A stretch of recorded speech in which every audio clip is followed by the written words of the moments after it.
안녕하세요. 반갑습니다. 오늘 참 행복한 날입니다. 하나님께서 저와 여러분의 가정에 준비하신 하나님의 은혜와 평강이 넘쳐나기를 예수님의 이름으로 축복합니다.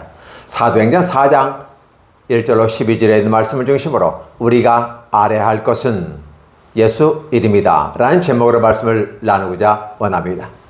우리가 이 땅을 살아가면서 알아야 될 것이 있습니다. 그래서 어려서부터 가르치는 게 있습니다. 유치원이나 어린이집, 또 초등학 과정, 또 중학 과정, 또 고등학 과정, 고등학문으로서의 대학 과정이 있는데, 우리가 이러한 학습의 과정을 인생 전 역사를 통해서, 우리 생애사라고 합니다. 생애사를 통해서 함께 접하고 나아가야 될 것이 무엇일까를 생각해 봅니다. 1차적인 부분 속에서 우리가 볼 때 이 땅을 살아가는 방법을 배우는 겁니다. 그래서 일단 기본적인 부분은 경제활동을 중심으로 모든 게 맞추어져 있습니다. 그래서 너희가 어떻게 돈벌이를 할 것인가, 밥벌이를 할 것인가 라는 1차적인 관건에 집중합니다. 그래서 기본적인 것은 공부를 하고 실력을 갖추어야 된다라는 것이었습니다. 기본적인 우리에게는 학력이 필요한 것 같습니다. 그래서 학력을 쌓되, 이하면 좋은 스펙을 쌓는 것이 좋겠다라는 것이고, 또 학력, 학위 이런 것이 뒷받침되지 않는다면 자격증 제도를 통해서 우리의 기능을 강화시킬 수 있습니다. 더 나아가서 이제 달인이란 한 분야에서 전문가라고 하는 장인정신, 이런 개념이 우리에게는 있습니다. 이러한 것들을 통해서 이 사회에서 공식적으로 인정되는 것이기 때문에 그렇습니다. 그래서 우리가 이런 것을 하기 위해서 일반 학문에서 말하고 있는 것들, 기본적인 것을 가르쳐 나갑니다. 그걸 우리는 하나로 섞어버리면 도덕이라는 것을 가르칩니다. 상식이라는 걸 가르칩니다. 윤리라는 걸 가르칩니다. 그러니까 도덕과 상식과 윤리를 가르침으로써 이 사회를 살아감에 있어서 가장 인간다운 삶의 모습, 아니 기본적인 인간은 이러한 삶을 살아가는 거야 라고 하는 걸 가르쳐 줌으로써 내가 대접받고 싶으면 도덕과 상식과 윤리를 지켜나가, 이렇게 되는 것이죠. 이런 모습이 우리에게 대단히 중요합니다. 그 세부적인 들어가면 전문적인 분야가 있기 때문에 거기는 차치하고, 중요한 것은 도덕과 상식과 윤리를 우리는 배워야 된다는 것입니다. 사실 도덕을 배운다는 건 말이 안 되는 것 같습니다. 윤리적인 부분도 마찬가지입니다. 상식이라는 부분입니다. 상식 개념은 이 땅을 살아가는 것은 누구나 일반 보통 상식에서 취급하고 있는 것이기 때문에 내가 그 사회에서, 그 계통에서 밑으로 내려오기 싫다면, 또 아울러서 리더하고 싶다면 그것을 이용해서 한 단계 앞서가라고 하는 것입니다. 그 도덕과 윤리라는 개념은 우리 마음에 본유 개념이 있는데, 합리론에서 말하는 본유 개념이 있는데, 그걸 우리는 양심이라고 말한다면 그 양심에 따라서 도덕과 윤리가 작동되어야만 합니다.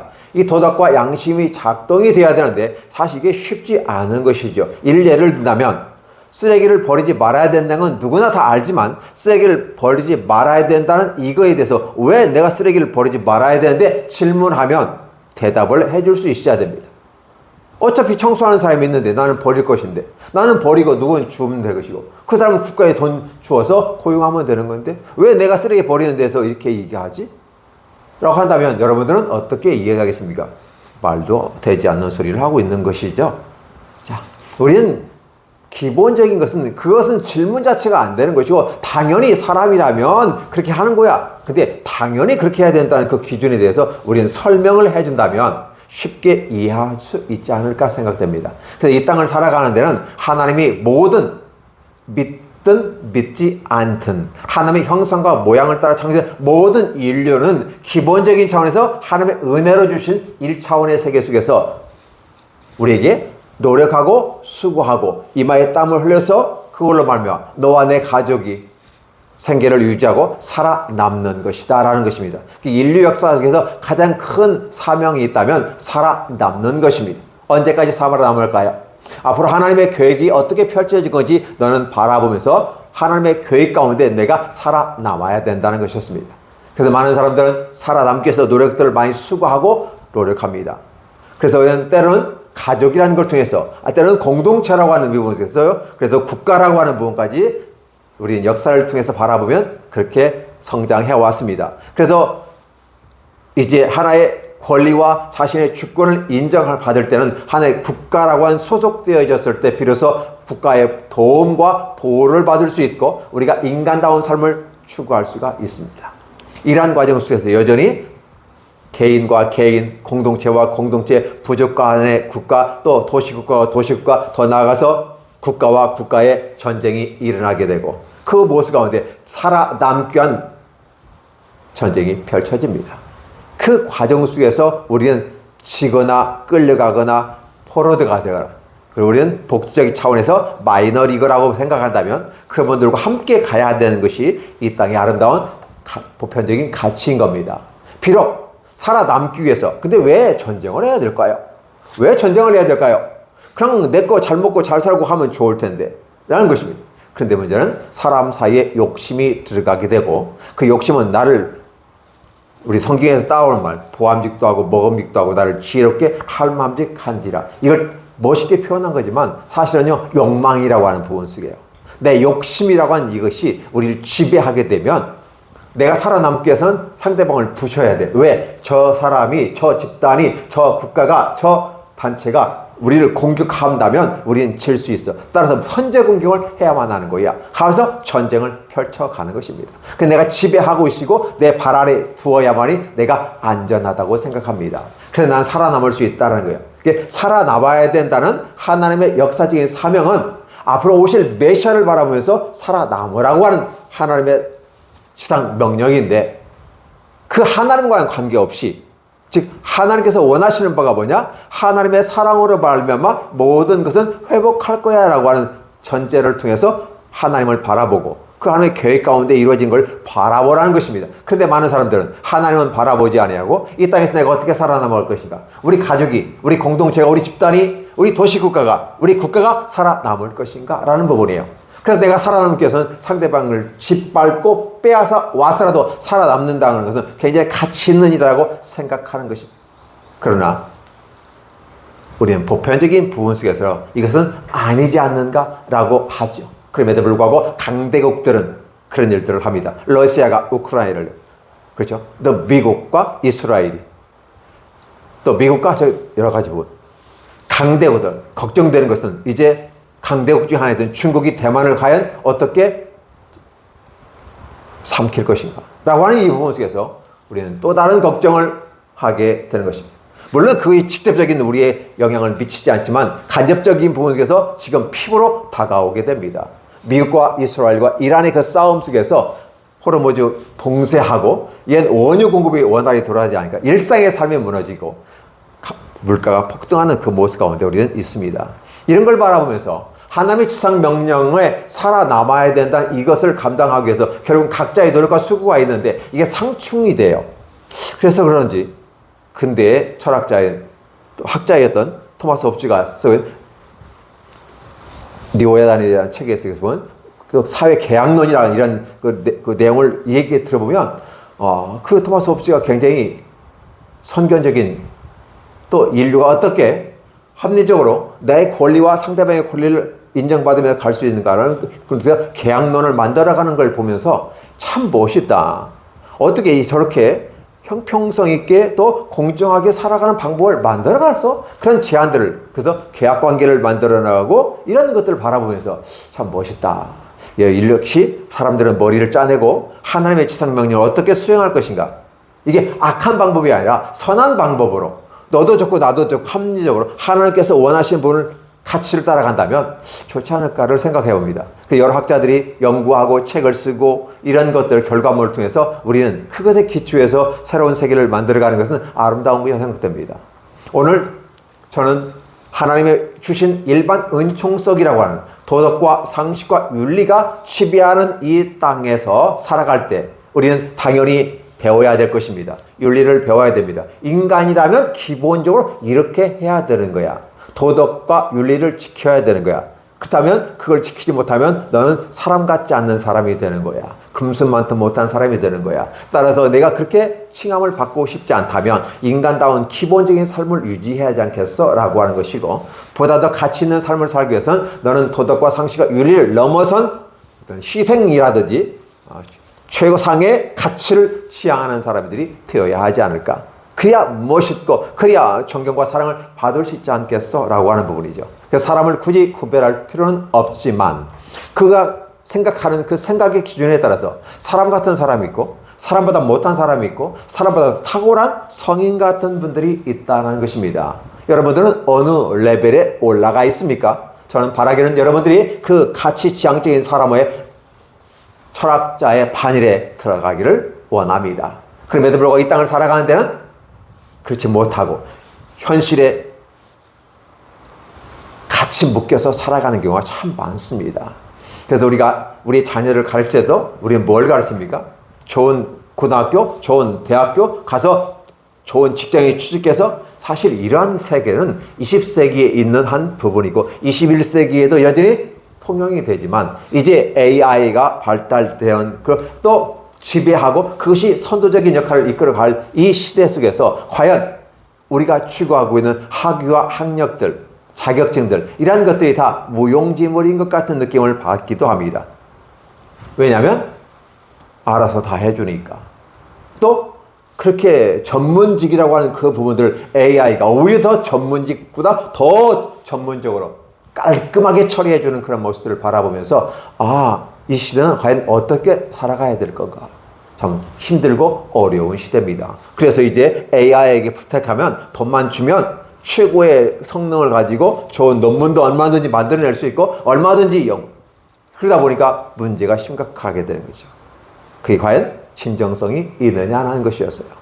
그 진정성은 어디서 찾습니까? 인간의 가치를 두고 인권을 가지고 그렇죠. 그리고 수고한 노력에 대한 어떤 결과물을 내는 것인데 AI가 다 해줘버리니까 결국은 이러한 것들이 어떤 의미가 있겠는가. 그랬을 때 가장 중요한 것은 도덕과 상식과 윤리라는 이 기준을 지키는 것이 대단히 중요하다. 이 세상은 바로 그를 가르치고 있습니다. 이런 것은 학교에서 가르칩니다. 근데 요즘 이러한 것들이 학교에서 먹혀지지 않는다는 것이었어요. 오히려 이런 걸 학교에서 가르쳐야 되는데 학교에서 뭐 가르칠 수가 없어요. 안타까운 일입니다. 이런 것들이 우리 삶을 많이 지배해요. 그리고 특권의식을 가지려는 것들이 굉장히 많이 있어요. 황제의식들, 그렇죠? 내 자녀는 다른 자녀들과 달라라고 하는 부분이죠. 그래서 편협한 모습을 표현하는 다양한 드라마나 또 영화 같은데 유튜브에 보면 쇼시나 여러 가지 보면 황당무계한 일들이 있는데 우리는 이걸 헬리콥터 맘마, 그죠? 그처럼 다 큰 성인에게도 어처구니 없는 일들을 하게 되는 것이죠. 군에 간 아들에게 훈련시키지 말라고 전화해야 되는 모습들. 간호사로 딸을 취직시켰는데 그 다음날 파출부를 데리고 가가지고 우리 딸은 간호사니까 간호사의 그 아름다운 것만 하고 나머지 잡스러운 일들 이런 것들도 해야 되는데 이런 것은 이 사람한테 시키세요. 이런 어떤 내용들을 들었을 때 이게 실제일 수도 있고 아니면 허구서 만들어낸 것일 수도 있지만 실제적으로 헬리콥터만 다른 쓸게 됐을 때 도대체 우리 자녀들은 언제 부모로부터 독립할 것인가 이런 것들을 생각해 보게 되는 것이죠. 그렇다면 오늘 우리들은 이 땅을 이 땅의 가치와 기준에서 이 땅에서 먹고 마시고 행복하게 삶을 살아가며 남보다 탁월한 삶을 살고 남을 지배하는 삶을 살기를 원하는 것이 기본적인 것이라 한다면 오늘 교회에서는 그걸 가르치지는 않습니다. 교회에서는 오히려 그렇게 탁월하고 위대한 모습으로 지향하기보다는 더 내려오라, 겸손하게 낮아져라 라는 것이었어요. 그것은 어디일까요? 너는 하나님 앞에 섰을 때 너는 너의 자신을 보게 될 것이다. 마치 거울 앞에서 너의 모습을 내 눈으로 바라보는 것처럼 너는 하나님을 보는 순간 너 자신의 피약함과 연약함과 눈먼 것을 보게 될 것이다. 벌거벗은 것을 보게 될 것이다 라는 것이었어요. 마치 아담이 하나님을 피해서 숨어서 있을 때 아담아 어디 있느냐 했을 때 내가 왜 숨어 있느냐? 제가 벌거벗었나이다. 누가 너에게 벌거벗음을 알게 하였느냐? 이런 얘기예요. 하나님 앞에 섰을 때는 우리가 벌거벗은 걸 알아요. 또 다른 성경에서 내 눈에 안약을 발라서 너의 연약함과 부족함과 너의 현실을 좀 보아라 라는 것이었어요. 그러나 여전히 이 세상은 뭘 얘기합니까? 종교에서 말하는 것처럼 인간의 노력과 수고를 말미암아 바벨탑을 쌓고 그래서 그 꼭대기에 올라가면 하나님이라도 나를 어떻게 할 수 없어? 라는 이 개념을 갖고 간다면 우리는 이러한 것은 내려놓아야만 하는 것입니다. 그래서 하나님이 이 땅에 오셨다고 하는 개념은 오심이 그 자체가 내려오심이에요. 그래서 예수께서 하늘 아래에서 내려오신 그 자체를 우리는 인카네이션, 성육신이라고 말하는 것입니다. 하나님의 보좌를 버리시고 인간의 몸으로 오셨던 낮아짐의 겸손함의 표현이었다는 것이었고, 또 예수께서는 목수의 아들로 그나마 오셨다는 것이었습니다. 그리고 아울러서 그분은 우리의 모든 죄를 위해서 십자가에 치욕스러운 벌거벗은 상태에서 가장 극형으로 혐오하는 십자가형을 받고서도 묵묵하게 그 길을 걸어갔어요. 그래서 예수 그리스도는 하나님 앞에서 우리와 하나님과의 관계에서 영향을 강화하기 위해서 십자가라는 것을 더하였지만, 그러나 자신의 권리와 능력들 그런 걸 다 빼는 부적 강화를 통해서 하나님과 우리를 화목케 하는 화목제물이 되었다는 사실을 이야기해 주고 있죠. 이런 것들을 전반적으로 이야기하는 것은 세상에서 가르치지 않지만 성경에서는 분명히 가르치는 것이고, 이 성경은 특별 은총 속에서 그 모든 사람들 가운데서 이제 일반 은총에서 특별 은총으로 돌아오기를 하나님은 기다리고 있는 것입니다. 믿지 않는 많은 무리들 가운데 동일하게 준 그 세계에서 이것을 맛보았느냐, 그 다음에 이보다 더 좋은 것이 있는데 바로 특별 은총의 세계에 있어. 그 세계는 성경의 세계야. 하나님의 나라 세계야. 밑에는 일반적인 종교라고 말할 수 있는 초등학문의 기본적인 것들이야. 그러나 위는 고등학문으로서 이제 하나님의 신앙으로 우리에게 다가오는 것인데, 네가 그런 걸 바라봤으면 좋겠어. 오늘 사도들이 백성에게 말할 때 제제사장들과 성전 맡은 자와 사두개인들이 나타나서 그들이 말합니다.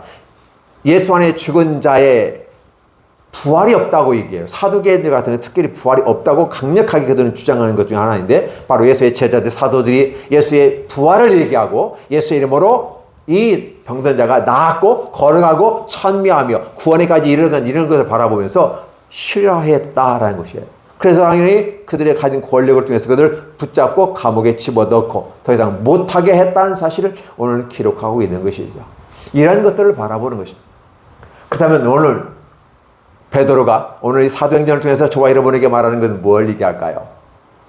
제사장과 사두개인들과 서기관들이 가르친 일상의 일반적인 종교적인 개념으로 말하면 초등학문이나 일반 학문 속에 있는 이러한 것들을 가지고 특별원청을 억어하고 붙잡고 특별원청을 감옥에 집어넣어버리는 것처럼 느껴지게 되는 것입니다. 그러나 베드로는 그렇게 이야기합니다. 자, 이 말씀을 듣는 사람 중에 믿는 사가 5천이, 남자가 수가 5,000명이 됐다는 것은 그만큼 많은 무리들이 베드로의 전한 이 말씀에 성령의 감동으로 말미암아 믿는 수가 날로 늘어가는 이 시점에서 그들은 불안했을지도 모르겠습니다. 그렇기 때문에 그 관리들과 장로들과 서기관들이 예루살렘에 모였고 드디어 그들 앞에 세워놓고 신문하는 과정이 있습니다. 사도들 가운데 세우고 묻되 너희가 무슨 권세와 누구의 이름으로 이 일을 행하느냐라는 것이었어요. 우리가 너에게 준 권세도 아니고 우리가 너에게 허락한 것도 아닌데 네가 이 땅에서 어떻게 이런 일을 할 수 있단 말이야.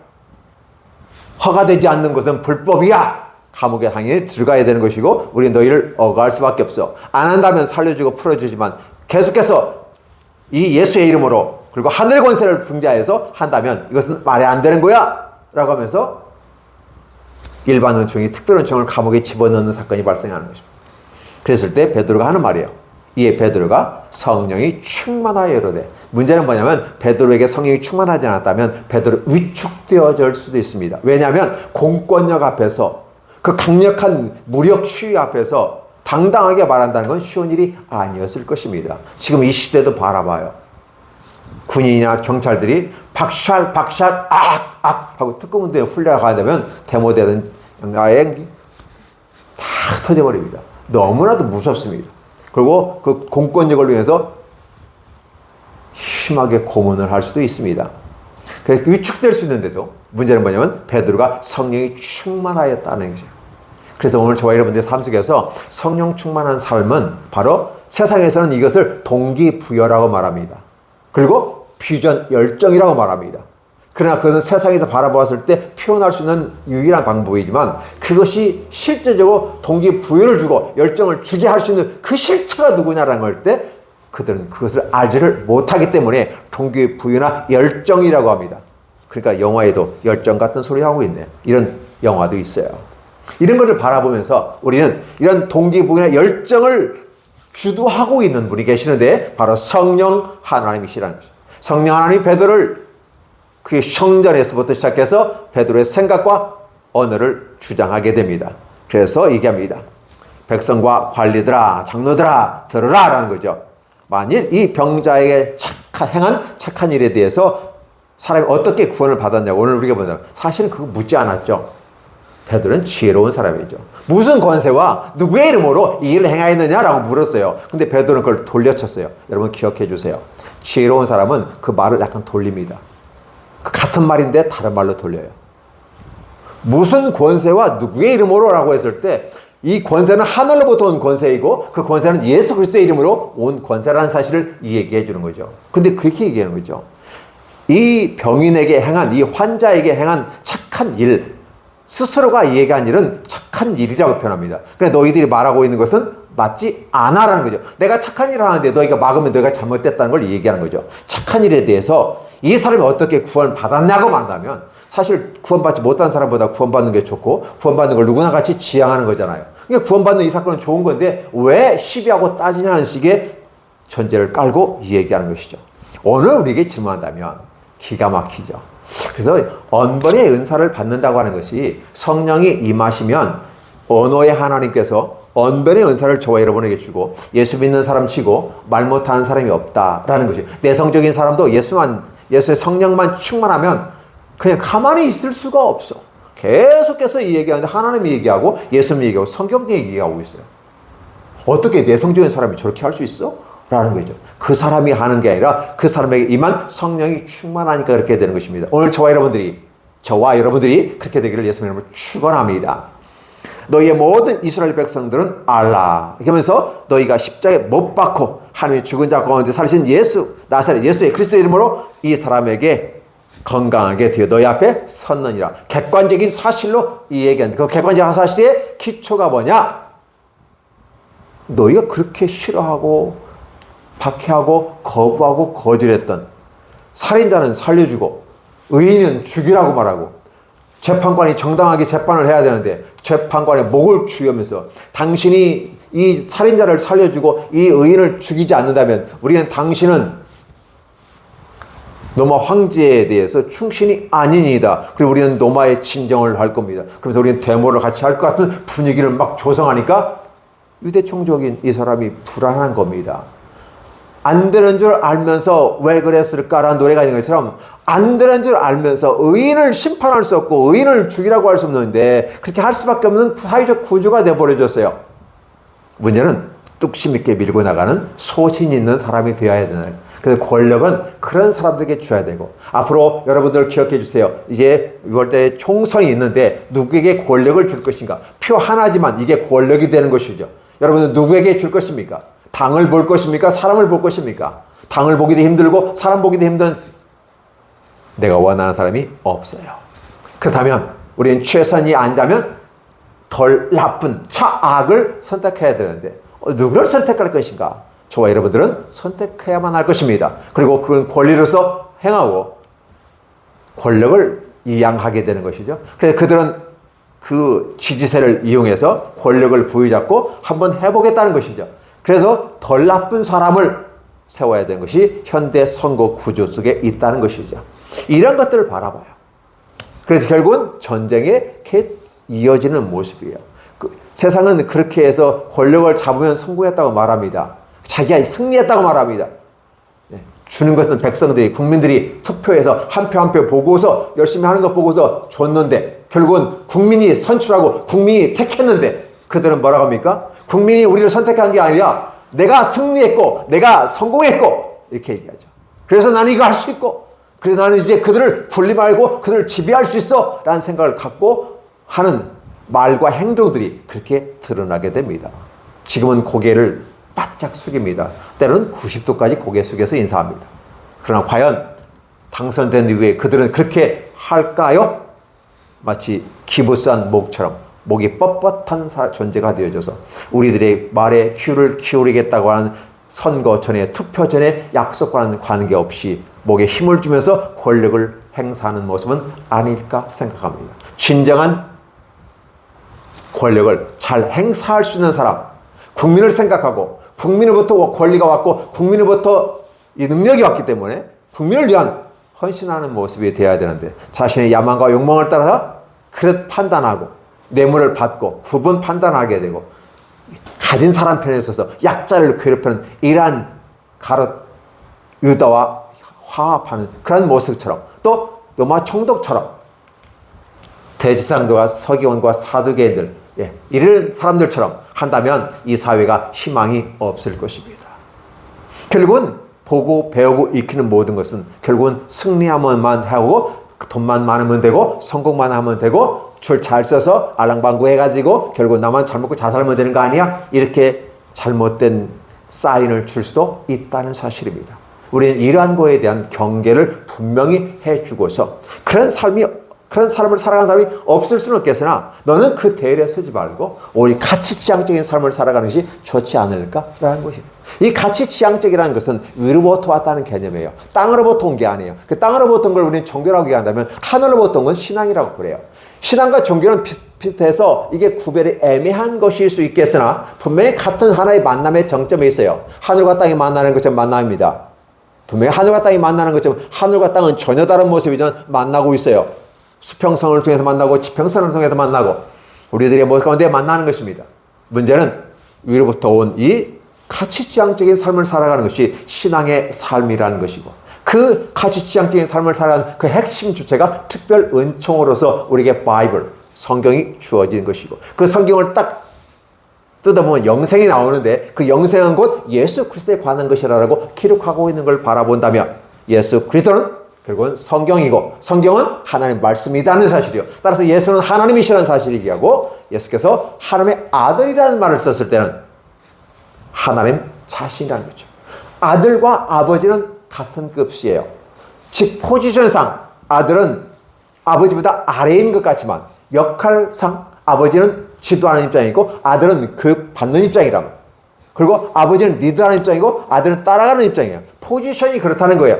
그러나 아버지도 사람이고 아들도 사람이라고 한다면 예수님이 하나님의 아들이라는 말을 썼을 때는 예수님은 하나님이시라는 사실을 입증하는 것이기 때문에 오늘 대단히 중요한 것은 베드로가 그 얘기하는 것입니다. 하나님의 아들 예수님의 이름으로 이를 하였다. 근데 그분이 누구다? 너희들이 건축자의 버린 돌로서 모퉁이 돌이 됐지만 그걸 써서 하나님은 세우셨다. 머릿돌이 되게 하셨다. 이게 성경에 있는 내용들을 그대로 인용해서 만들어가는 것입니다. 세상에서 배척받고 세상이라는 개념은 세상에 가진 권력과 리드하는 그 세계 속에서 일반 은총 속에서 사실 야망과 욕망을 채워가는 종교성과 비슷한 1차원적인 삶을 살아가는 것들이 저 세계가 오니까 하나님의 세계가 오니까 가치지향적인 걸 바라보고 거절하고 거부하고 저항하는 모습 그렇죠? 이러한 것들이 우리에게 보였다라는 것이죠.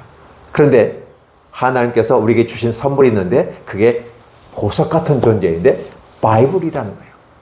성경이에요. 하나님의 말씀이고 그곳에 하나님의 사랑을 담아 나왔어요. 누구든지 성경 읽으면 누구든지 예수 믿으면 누구든지 깨닫는 것은 하나님은 사랑이다 라는 것이었어요.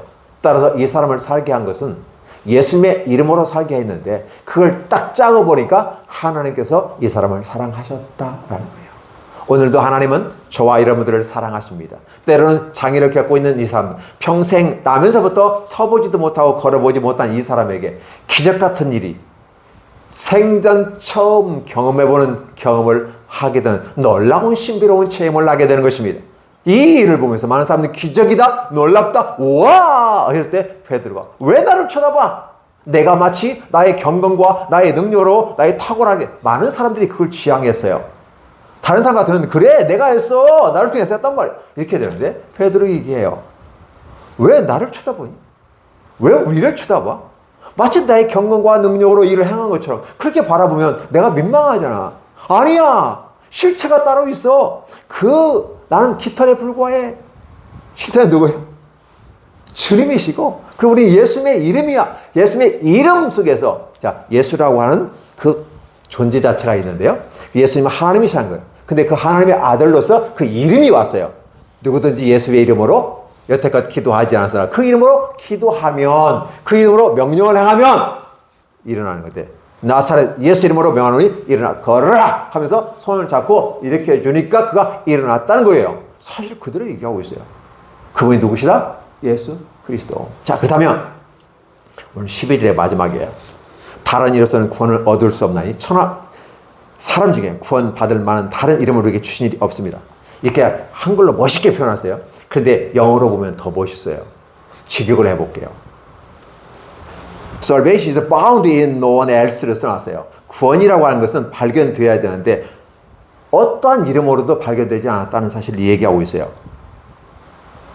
왜냐하면 다른 이름을 하늘 아래에 다른 이름을 주신 일이 없다고 했어요. 그래서 there is no other name under heaven.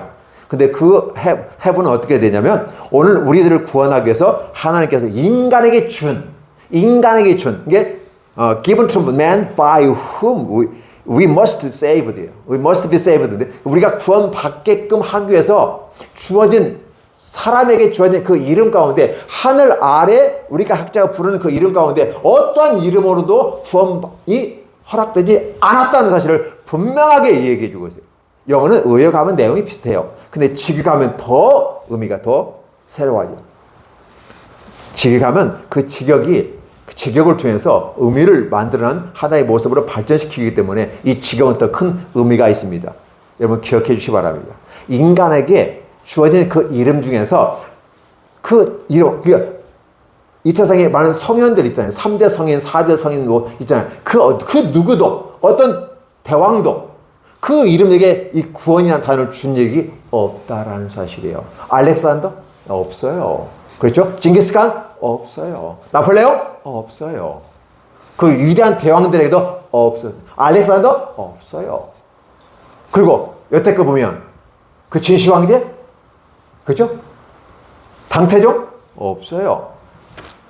우리 이런 것들을 보면 진정으로 주신 예수라고 하는 이 단어는 하늘 아래 유일한 방식이다라는 거예요. 그렇다면 하나밖에 없는 거기 때문에 우리 only라는 말을 쓰게 되고 유일하다는 걸 써요. 결국은 이 방식은 이 세상의 다양한 방식으로 오는 하나의 모습이 아니라 위로부터 내려오는 유일한 방식이 있는데 그게 바로 하나님의 독생자 예수 그리스도의 이름이란 사실이에요. 그 이름이 바로 이 사람을 살리게 했다라고 얘기합니다. 그러니까 여러분들이 바라봤을 때 부활하신 예수 그리스도는 지금 장애를 갖고 있는 사람을 다시 이 장애로부터 구원시킬 수 있는, 부활시킬 수 있는, 새롭게 나아갈 수 있는 유일한 희망이 돼. 이 세상의 유일한 희망이 예수 그리스도라는 사람. 오늘 저와 여러분들은 도덕과 상식과 윤리를 공부하고 익숙하며 학습하지만 더 여러분이 익히고 배워야 되고 연구해야 되고 함께 추구하고 따라가야 될 것은 하나님의 아들 예수 그리스도의 이름이라는 사실을 베드로는 얘기하고 있습니다. 특별히 베드로는요. 그 이름을 모른다고 했고 그 이름을 무시했고 그 이름을 저주했던 사람이에요. 닭이 2번 울기 전에 3번 부인했어요. 그 베드로가 지금 얘기하고 있다는 사실을 생각해 본다면 자기가 저주하고 욕했던 다 예수님 모른다고 하는 이 현장 했던 베드로가 지금 뭐라고 얘기합니까? 솔직히 부끄럽지만 그 예수의 이름으로 지금 이 일을 행한 것입니다. 라고 얘기하면서 모든 사람이 예수 그리스도의 이름 아래 구원을 얻을 수 있는 유일한 길이라는 사실을 얘기하고 있어요. 따라서 오늘 저와 여러분들은 우리가 배우고 알아야 되고 익힐 일은 세상적인 방식도 당연히 해야 되지만 그러나 그걸 위에 하나의 특별하게 우리가 생각해야 될 것은 예수 그리스도의 이름이 우리를 구원에 이르게 하였고 그래서 에덴 동산에 쫓겨난 우리가 그래서 악한 사단 마귀로 신분이 바뀌고 더 이상 집 나간 자식이 되었던 우리를 다시 집 안으로 들어온 사건은 예수 그리스도의 십자가로 말미암아 대속이라고 하는 그 십자가로서 다시 집안에 들어오게 하셨다는 사실이죠. 그 예수 그리스도께서 이제 문을 열고 나와서 주인의 행사하면서 주인 역할하고 자유를 줄 수 있는 그런 분이 예수 그리스도라는 사실을 우리에게 말씀해 주시고 있는 것이 바로 사도행전 4장 1절부터 12절에 있는 내용이라는 사실을 여러분 기억하시기 바랍니다. 저와 여러분들에게 우리가 지속적으로 알아가야 되고 배워야 되고 추구해야 되고 따라가야 될 이름, 그 이름 바로 예수 그리스도라는 사실을 꼭 기억하시기 바랍니다. 그 이름이 저와 여러분과 여러분의 가정과 여러분의 교회를 새로운 세계로 이끌어 가실 것입니다. 또 그렇게 되기를 예수님의 이름으로 축복합니다. 기도하겠습니다. 하나님 감사합니다. 고맙습니다. 무한한 사랑 가운데 이끌어주심을 감사합니다. 오직 주의 영광만 받아주옵소서. 우리가 행한 모든 것들은 주의 귀하신 은혜 성령님의 인도하심을 따라 순종할 따름이오니 오직 결과물로 아버지께 영광 돌리는 우리들의 삶이 되게 해주시고 지구촌 연합교회가 되게 하시고 이창수 목사가 되게 하시고 또 아울러 이 말씀을 듣는 우리 성도들과 아울러 유튜브를 듣는 모든 분들이 다 그렇게 주 앞에 동일한 은혜를 받아 누리고 행복하게 하여 주시옵소서. 예수님의 이름으로 축복하며 기도하옵나이다. 아멘.